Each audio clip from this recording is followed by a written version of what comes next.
Boa tarde a todos. Agradeço ao time do Data Center Dynamics pela oportunidade de compartilhar com vocês alguns conceitos e iniciativas para uma gestão eficiente do Data Center. Quando a gente entra no mercado corporativo, nós temos uma série de desafios, tanto da área de negócios quanto para a área do CIO, com decisões que ele deve tomar estratégicas para a melhoria desse ambiente. Então, do ponto de vista do negócio, há uma forte preocupação com aprimorar os processos, controlar custos operacionais, fortalecer o relacionamento com clientes, ter uma melhor efetividade da força de trabalho e aumentar o lucro. Do lado do CIO, ele tem que se preocupar em como manter a segurança e conformidade do ambiente sob controle, automatizar processos e reduzir a complexidade do ambiente, otimizar os recursos, visando cumprir os níveis de serviços e implementar agilidade. Facilmente adaptar os serviços de TI de acordo com as necessidades do negócio. E qual seria a melhor estratégia a ser adotada? Estrutura própria, ou eu vou contratar isso como serviço? Antes de mais nada, vamos fazer um alinhamento de TI ao negócio. Existe uma camada de negócio focada em governança corporativa, diretrizes estratégicas da sua organização e conformidade com a legislação. Esta camada de negócio tem um forte relacionamento com uma camada de aplicação, com desenvolvimento de sistemas, que é um time que está focado na concepção de novos sistemas, manutenção de sistemas legados. Então, existe um forte relacionamento entre a camada de negócio e a aplicação, mas focado basicamente em regras de negócio. Para que essa aplicação funcione, ela depende de uma camada de infraestrutura. Então, existe uma série de camadas de aplicações, bancos de dados, servidores de aplicação, .NET, Java, para que essa aplicação possa ser executada. Então, existe um time focado na gestão do ambiente de aplicação, banco de dados, para garantir o perfeito funcionamento dessas aplicações, que depende de uma camada do sistema operacional, Windows, Linux, Solaris, alta e baixa plataforma. Então, também tem um time focado na gestão desse ambiente operacional. Há também a demanda de uma camada de virtualização ou no próprio equipamento para executar essas aplicações. Existem várias tecnologias, VMware, Hyper-V da Microsoft, Xen, e eu preciso de um time focado na gestão do ambiente de virtualização e de cloud computing. A camada de virtualização, apesar de ser uma máquina virtual, ela depende de um equipamento físico para prover esse serviço, para processar todos esses sistemas e aplicativos. Então, a gente depende de uma camada de dispositivos, envolvendo a gestão de equipamentos, servidores, storage e backup. Esses diversos equipamentos, por sua vez, dependem de uma camada de comunicação para que eles possam se comunicar entre si. Então, tem o time de telecom focado na gestão de rede, de comunicação e de dados. Tudo isso sem energia não funciona, então a gente depende de uma camada de data center, provendo a gestão da infraestrutura do data center, ar-condicionado, no-break e gerador. Em cima de tudo isso, eu ainda tenho uma camada de monitoração do NOC, focada em segurança, monitoração e serviços. E aí a gente tem esse relacionamento da área de aplicação com infraestrutura, como se fosse uma caixinha única, mas na verdade existe uma série de sub-áreas, grupos dentro da infraestrutura para garantir o perfeito funcionamento dessa aplicação. Eu ainda tenho que optar se vou estar trabalhando com essa infraestrutura própria ou como serviço, infraestrutura como serviço, plataforma como serviço ou software como serviço. No caso de infraestrutura como serviço, o provedor vai prover esse serviço até a camada de virtualização. Então, eu não preciso me preocupar com a infraestrutura de data center, ar-condicionado, energia elétrica, rede de comunicação, camada de dispositivos, servidores e storage, e a camada de virtualização, tudo isso fica por conta do meu provedor de serviço. Mas ainda fica sob minha responsabilidade a parte de gestão de sistema operacional, prover todo o ambiente de banco de dados de aplicação e a customização desse ambiente. Quando eu passo para a plataforma como serviço, o provedor ele começa a oferecer também A camada de sistema operacional, um ambiente de banco de dados e de aplicação, ele provê, e a minha preocupação fundamental é basicamente com a aplicação em si e a customização nesse novo ambiente que é provido pelo provedor. Quando a gente entra em software como serviço, ele está fornecendo praticamente tudo, inclusive o ambiente de aplicação. Então, de acordo com o nível de responsabilidade de cada modalidade, você vai ter uma maior ou menor responsabilidade sobre esse ambiente. Independente da modalidade contratada, você sempre vai ser responsável pela conformidade desse ambiente. Você que escolheu o provedor para garantir para prover esse serviço. Então é importante conhecer uma série de fatores, limitações, como escolher o melhor provedor ou como prover isso dentro de casa. E quando a gente fala de garantia de serviço, os níveis de serviços a serem adotados. Então, normalmente a gente se preocupa com a disponibilidade, downtime anual, garantindo uma altíssima disponibilidade. Há uma preocupação com desempenho e tempo de resposta, mas além disso é importante se preocupar como garantir a resiliência do negócio, como eu ter uma proteção da informação, um plano de continuidade de negócio, garantir alta disponibilidade e a conformidade com a legislação do setor. Aceitável de perda para o negócio. Porque mais cedo ou mais tarde, nós teremos um incidente que vai comprometer a disponibilidade do meu ambiente.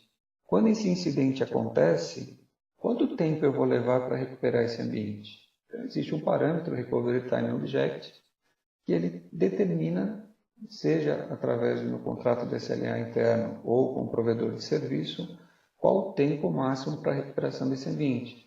Eu vou levar alguns segundos, minutos, horas, dias para recuperar esse ambiente? E a partir do momento que eu recuperei o ambiente, quanto que eu perdi de informação? Aí entra outro parâmetro, o RPO, Recovery Point Objective, que ele determina quanto que eu vou poder perder de informação. Então, se eu fiz uma estratégia de backup durante a noite e eu tive um incidente no final da tarde, eu vou perder um movimento da manhã, do dia todo praticamente. E não dá para considerar isso numa entidade financeira, na maior parte dos negócios, eu não posso ter uma perda de informação tão grande. Então, este é um outro parâmetro importante a ser definido para que a gente possa escolher a estratégia mais adequada de gestão de infraestrutura. Além desses dois parâmetros, há um outro muito importante que é o NRO, Network Recovery Objective. Qual que é o foco desse parâmetro? Qual o tempo máximo que a rede pode ficar fora do ar? Porque o meu banco de dados pode estar ativo, o ambiente de aplicação está ativo, não perdi nenhuma informação, mas a rede está fora do ar. A rede está fora do ar e o meu negócio está fora do ar, está indisponível para os meus clientes. Então eu também tenho que definir qual seria essa estratégia de rede para definir a melhor estratégia também de replicação de dados. Não fazendo uma verificação nesse sentido, a gente teria para a parte de rede, um backbone de alto desempenho e resiliência, links redundantes com operadoras distintas para que eu possa garantir a parte de comunicação. E no caso da estratégia de backup, eu posso trabalhar com backup em fita, que pode levar dias ou horas para a recuperação desse ambiente, de acordo com o volume de dados. Posso evoluir para um backup em disco, reduzindo para algumas horas ou minutos, dependendo do volume de dados. E para ambientes mais críticos, eu tenho a replicação assíncrona, onde eu estou replicando o dado a cada 15 minutos, a cada meia hora, e se eu tiver um incidente, eu vou perder 15 minutos, meia hora de transações de dados. Ou se eu precisar de uma altíssima disponibilidade, eu tenho que trabalhar com uma solução de replicação síncrona, de tal forma que eu efetivei uma atualização no meu site principal, ela seja automaticamente replicada no site de contingência. Garantir todo esse SLA, disponibilidade e continuidade do negócio, começa com uma preocupação na camada de data center, onde eu tenho um data center Tier 1, que não tem redundância de equipamento de energia e climatização, e com isso eu posso ter uma parada de até 28 horas e 48 minutos por ano, que não é aceitável para muitos negócios. Começa a evoluir para um data center Tier 2, que ele tem uma redundância parcial de energia e climatização, tem uma redução desse tempo para uma parada de 22 horas por ano, Ainda é um tempo elevado, mas para muitas empresas eu posso estar trabalhando com esse nível de redundância. Passo para um ambiente mais profissional, mais robusto, um data center Tier 3. Neste caso, eu começo a ter duplicação de equipamentos de gerador, no break, e consigo garantir uma parada de 1 hora e 36 minutos por ano.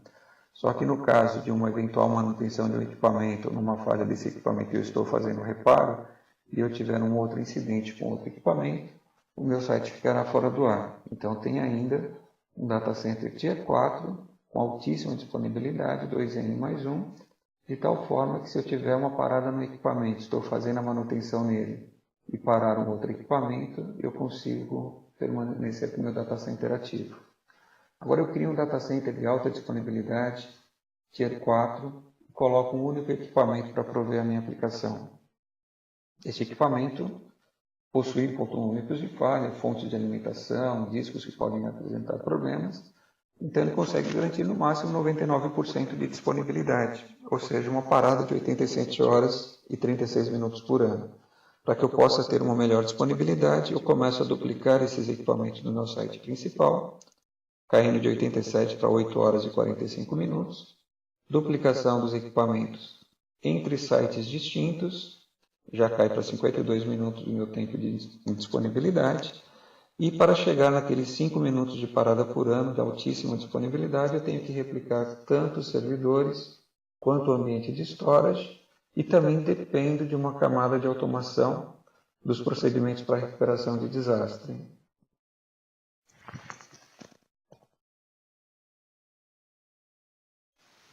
E com isso a gente vê que a gente está trabalhando com uma série de equipamentos e o tamanho do meu data center é cada vez maior. Só que segundo o Gartner, em 2016, 60% dos novos data centers serão 40% menores e suportarão 300% mais carga de trabalho. Como que a gente consegue isso? Provendo um ambiente de TI ágil, flexível e dinâmico, alinhado com a estratégia de negócios da sua empresa. Este ambiente precisa ser um ambiente unificado e virtualizado, gerido por processos, um ambiente seguro, automatizado e ecoeficiente, tendo uma preocupação com a sustentabilidade e o uso eficiente da energia do meu data center. Eficiência, se a gente for observar o data center, um dos maiores vilões que consome mais energia do data center é a solução de climatização. Praticamente metade da energia gasta no data center, ou até um pouco a mais, é focada nessa parte de climatização, que nem sempre está otimizada da forma adequada. Então a gente trabalha normalmente com corredor quente e corredor frio, mas isso eu tenho uma perda de calor entre os equipamentos, eu tenho um espaço entre os equipamentos que passa o ar de um lado para o outro. Então o ideal é que eu remova as portas dos racks, tenha uma camada de proteção que possa inibir esse espaço entre um equipamento e o outro para ter um uso mais eficiente da climatização do data center, e com isso eu consigo otimizar a parte do data center de climatização. O ideal seria cobrir, isolar completamente esse ambiente do corredor frio, tanto na parte superior para que não haja uma vazão do ar frio, e também na frente e atrás do corredor frio, de tal forma que eu possa ter uma ótima utilização do meu sistema de climatização do data center. Outro ponto de atenção é a parte de armazenamento, que os dados começam a evoluir no meu ambiente de produção e não param de crescer. Eu tenho dados dos mais diversos sistemas de missão crítica da minha empresa e eu tenho que buscar uma solução de storage com melhor performance e que apresente um consumo eficiente de energia, além de adoção de novas tecnologias como compressão de dados, deduplicação, para otimizar o espaço em disco.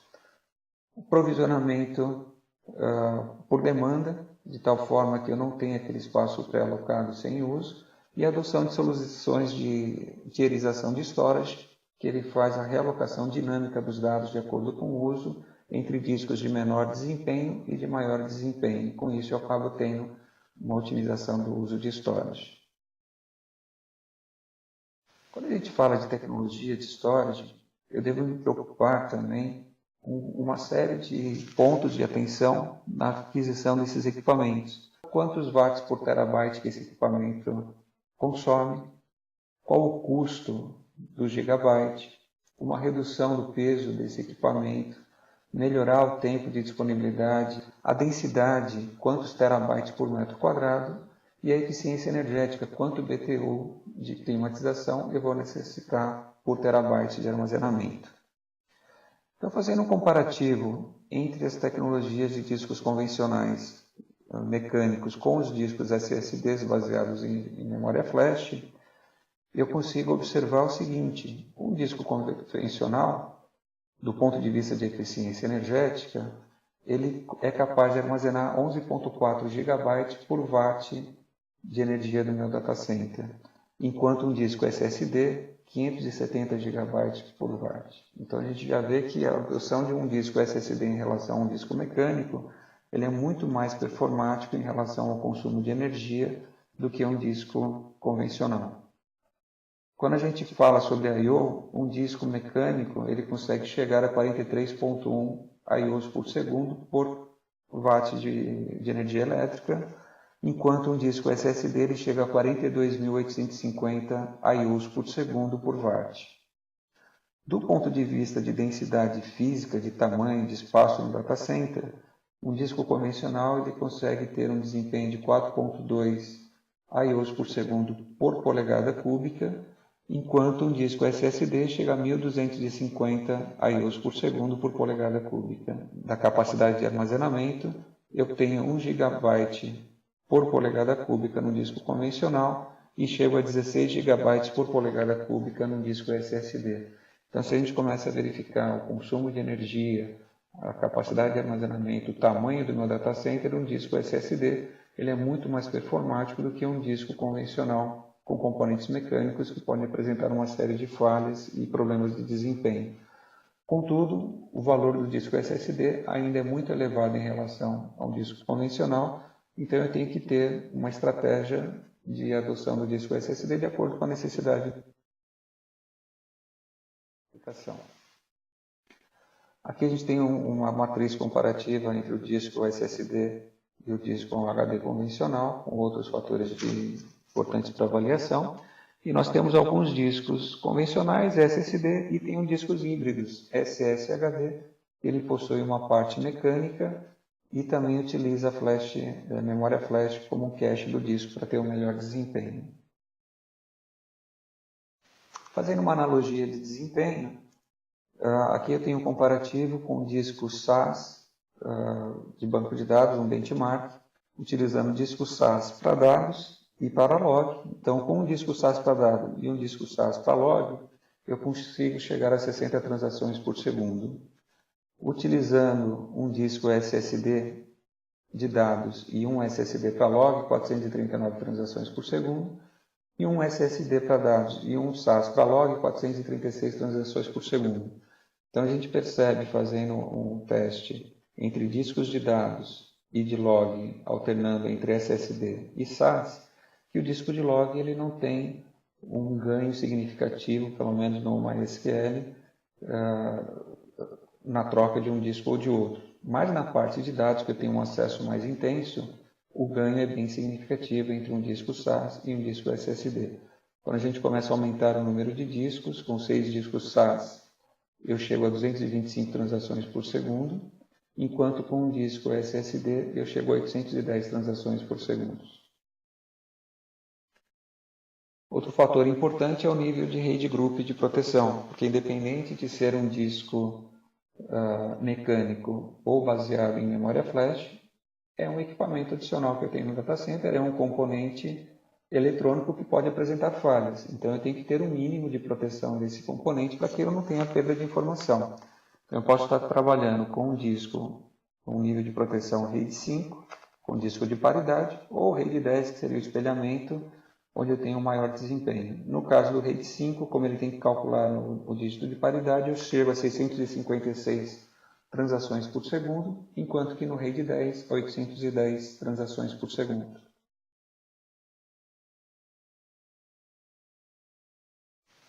Então, o ideal é que eu tenha esses discos segmentados de acordo com o tipo de aplicação. Então, se é uma aplicação de ultra performance, transação financeira, uma loja virtual, onde eu tenho que ter uma alta performance na execução desses dados, o ideal é a utilização de discos SSDs.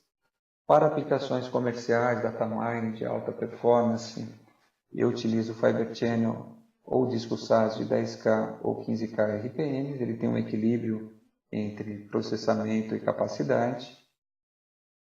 No caso de documentos, planilhas, e-mail, conteúdos de redes sociais, utilizo o disco SAS ou SATA de 7.200 RPMs.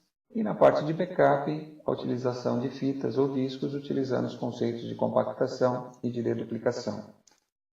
Então, o que a gente percebe é que cada aplicação possui um requisito específico de capacidade e desempenho, e a tierização de storage ela permite alocar os dados no lugar correto, balanceando tanto capacidade, desempenho e custo desse ambiente. Um ambiente automatizado. Então, a gente começa nesse estágio de gerenciamento e automação da infraestrutura, inicialmente com coleta e planejamento do meu ambiente, com foco principal em identificar o que há no data center e onde está alocado esses equipamentos, se eu tenho espaço, energia e climatização para novos equipamentos, como ter eficiência na inclusão ou remoção desses equipamentos do meu data center. Passo por uma camada de monitoração e reação, onde eu consigo identificar como estão funcionando esses equipamentos, se eu sou notificado dos alarmes e alertas em tempo real, se eu tenho histórico dos dados de desempenho e capacidade para que eu possa montar uma curva de tendência e planejar com antecedência a aquisição de novos equipamentos ou otimização dos existentes. Passo por uma camada de análise e diagnóstico, onde eu começo a me preocupar com como estender a vida útil do meu data center, como reduzir o tempo de recuperação de falhas e como garantir os SLAs acordados com os clientes. E por fim, eu chego numa camada de recomendação e automação, visando antecipar potenciais falhas e automatizar ações para evitar downtime. Como otimizar a eficiência do data center é a questão-chave.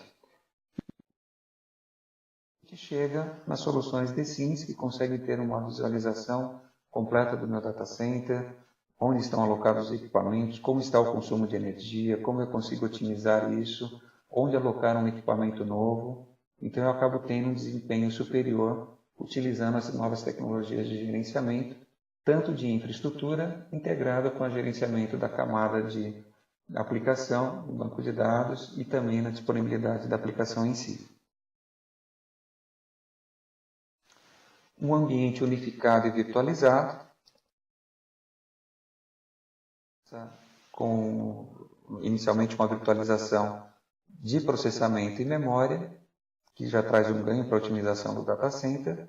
Na sequência, a gente começa a virtualizar a parte de storage, para eu ter um uso mais efetivo do meu ambiente de storage, sem ter uma área pré-alocada sem uso, para um determinado serviço ou aplicação. E também agora eu estou virtualizando tanto a parte de rede quanto de segurança.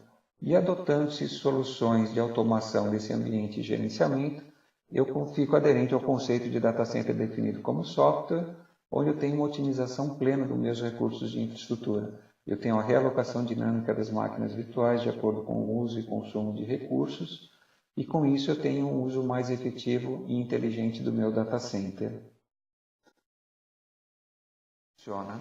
Na parte de banco de dados, que tem um I/O muito intenso, o ideal é que eu tenha um ambiente clusterizado. Então, eu crio esse ambiente clusterizado no meu site principal. Aqui tem um exemplo com banco de dados Oracle. No caso de falha de um dos servidores, os outros servidores assumem a carga, sem parada do usuário, isso é feito de forma totalmente transparente. O mesmo para banco de dados SQL, DB2, Sybase, entre outros, onde eu tenho esse ambiente clusterizado. No caso de falha, o outro servidor assume a carga.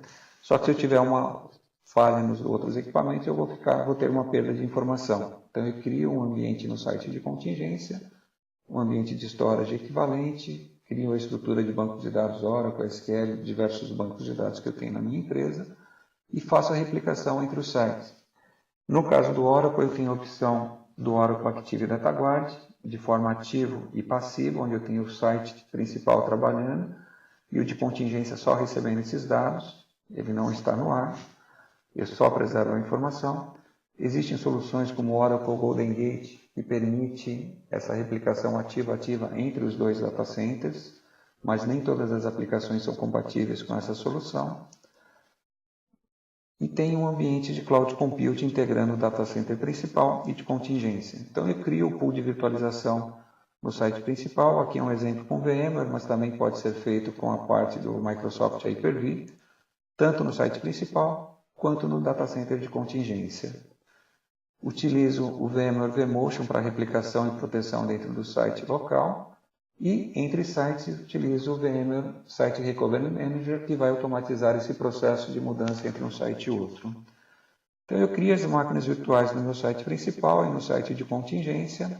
No caso de falha de um dos servidores, as máquinas são realocadas dinamicamente dentro do próprio data center. Falhar mais um equipamento, ela movimenta ali dentro. E se eu tiver uma perda total desse ambiente através do SRM, ele é ativo no site de contingência. Recupero o meu ambiente e a partir daí eu começo a voltar os equipamentos para o meu site principal. Tenho uma preocupação também com os links de comunicação com operadoras distintas, de forma que eu possa garantir a conexão dos meus usuários e evitar uma parada em função de uma falha de telecom. Aqui nós temos uma série de artigos, no final do evento será disponibilizado para vocês a apresentação, onde ele apresenta as melhores práticas para garantir alta disponibilidade tanto em plataforma VMware quanto no Microsoft Hyper-V. Com relação à estratégia de replicação de banco de dados, eu posso estar trabalhando com a replicação em cima de TCP/IP, no caso do Oracle RAC, no site principal e no de contingência, garantindo a clusterização desse ambiente. Eu utilizo o Oracle Active Data Guard para a replicação dos dados em cima da camada TCP/IP, o Oracle Golden Gate, que ele permite uma replicação ativo-ativo. O Oracle RAC estendido, ele também é uma opção, mantendo os dois data centers ativos, só que é um ambiente mais complexo. Além da replicação da camada de rede TCP/IP, como a gente teria nos outros dois casos, eu tenho a replicação também da rede SAN para garantir a replicação desses dados através de storage. E além disso, eu precisaria ter um terceiro site, seria o VoltDisk, porque no caso de uma falha de comunicação, da comunicação entre os dois data centers, eu tenho os dois ambientes ativos e eu tenho que escolher qual dos dois será o meu principal. Então ele se torna mais complexo o gerenciamento desse ambiente. No caso do Microsoft, eu tenho o Microsoft SQL 2012 Always On, que ele me permite uma replicação ativo-passivo ou ativo-ativo também. Depende de cada caso, de cada tecnologia. Algo importante que a gente tem que ver, à medida que a gente vai crescendo no data center e aumentando a disponibilidade, eu tenho que duplicar esses equipamentos. E se eu tenho muitas versões do mesmo gerenciador de banco de dados, eu tenho que criar esse ambiente redundante para cada uma das versões. Então eu tenho que evitar manter no mesmo data center Oracle 8, 9, 10, 12, SQL 2010, 2012. É importante que à medida que essas tecnologias evoluem, que haja uma mudança gradativa desses ambientes, dessas plataformas de banco de dados, para evitar um investimento desnecessário para suportar diversas plataformas. E isso envolve tanto um esforço do time de DBAs, da parte de suporte, quanto do time de aplicação, que tem que estar provendo ajustes na aplicação para que ela seja compatível com as novas versões dos gerenciadores de banco de dados. Aqui também tem alguns artigos focados em alta disponibilidade de banco de dados, tanto no Oracle quanto no SQL Server, nas diversas modalidades, que vocês podem ter acesso e estudar um pouquinho mais sobre esses temas. Redundância ela pode mitigar pontos únicos de falha, mas não é o suficiente para garantir o SLA definido. Também com a gerência de processos. Eu tenho que ter um ambiente gerido de forma adequada para que eu não tenha falha. Maturidade dos processos de governança de TI. Porque não dá para a gente ficar brincando de tentativa e erro no meu ambiente de data center. Existe uma série de pessoas trabalhando no data center, uma série de pessoas mexendo na infraestrutura, nas diversas camadas. E se a gente fizer, por exemplo, com o cubo mágico, Esse aqui é um brinquedinho da década de 80, né? Na época que nós éramos crianças, nós tentamos várias vezes montar esse cubo e não conseguia, né? Desmontar era muito fácil. E passado praticamente 30 anos, você vê hoje em dia competições de quem monta o cubo mais rápido e a gente chega a um recorde de montagem desse cubo em menos de 7 segundos. Então, se a gente fizer uma analogia, cada cor desse cubo representaria uma camada, uma área de suporte da infraestrutura, por exemplo, camada de data center, camada de telecom, camada de servidores de armazenamento, camada de segurança e sistemas corporativos. Eu mostro aqui meu data center montado, bonitinho, funcionando, e de repente cada um começa a mexer no meu data center, movimentando o cubo em várias partes, mexe e tudo, e a gente vê que bastam alguns movimentos para que a gente perca completamente a montagem do cubo da forma que ele deveria ser. Né? Então, não temos tempo para montar o cubo agora, voltar como era normal, mas no final da palestra eu mostro para vocês como é que a gente faz a recuperação desse ambiente. O mais importante é que ao longo do tempo, assim como no cubo mágico, foram desenvolvidas técnicas para aprimorar e conseguir corrigir e montar o cubo novamente. Na área de infraestrutura, compartilhando experiências da forma que nós estamos compartilhando, inclusive nesse momento, foram desenvolvidos alguns frameworks que permitem uma melhor automação desse ambiente. Tanto na parte de governança corporativa, adoção do Balance Scorecard, COSO, na parte de governança de TI, COBIT, ITIL, CMMI, uma série de frameworks que eu posso adotar para otimizar a governança do meu ambiente. O ITIL seria um conjunto de melhores práticas para a gestão da infraestrutura de serviços de TI, provendo maior controle e clareza nos processos, bem como melhoria contínua da qualidade e disponibilidade do serviço. Outro ponto importante é com relação à segurança do meu data center, visando garantir a confidencialidade, integridade e disponibilidade dos dados. Há uma preocupação com a segurança física do data center, então a gente cria uma sala-cofre, com controle de acesso biométrico, sistema de combate a incêndio, circuito fechado de TV para monitorar meu ambiente. A gente pensa assim, filme de ficção científica, não vai ter ninguém entrando no teu data center, tendo acesso à tua sala-cofre, para ter um acesso indevido e danificar os seus dados. A sala-cofre te garante essa proteção contra esse acesso. Mas se eu for olhar antes da fraude, durante a fraude e após a fraude para a minha sala-cofre, ela está lá intacta, ninguém teve acesso e eu nem sei se teve um acesso indevido ou não, ou uma fraude foi cometida. Com a segurança lógica, com a segurança da informação. Aqui eu fiz uma partida aqui de futebol, onde você vê um atacante passando por uma seleção, ele passa pela defesa, dribla os zagueiros, passa pelo firewall, passa a bola para um outro especialista que entra no campo adversário, passa num outro firewall de aplicação, passa pelo IDS, IPS, Web Application Firewall, e de repente quando você vai ver, ele já está lá dentro do teu servidor e você perdeu as informações. Há também o caso onde a gente tem aqui uma potencial ameaça, ele está batendo um pênalti, o atacante chutou e bateu na trave. Completamente desapontado que ele não conseguiu fazer o gol, o goleiro sai comemorando, isso aqui era um final de um campeonato, e de repente a bola que bateu na trave, ela retorna para o campo, o rapaz está lá chorando que perdeu o gol, o outro comemorando, a bola vai pingando, pingando, pingando e gol! Entrou dentro da trave. Nenhum dos dois acreditou. E o pior é que isso acontece em muitas empresas. Quando um atacante, um hacker está fazendo um ataque à sua empresa, é como se ele estivesse chutando uma bola, batendo um pênalti com os olhos vendados. Ele não sabe onde que ele está batendo, ele não sabe se aquela tentativa de acesso foi bem sucedida ou mal sucedida. E se a gente não estiver preparado para isso, nós também não saberemos que nós sofremos um ataque ou não sofremos um ataque. Então é importante e gestão de riscos para uma proteção mais efetiva do meu data center. Uma preocupação com Firewall, IPS, IDS, Web Application Firewall e uma série de processos de governança e gestão de riscos, que é foco de uma próxima palestra, que não é o foco do evento de hoje. Muito obrigado a todos e uma excelente tarde.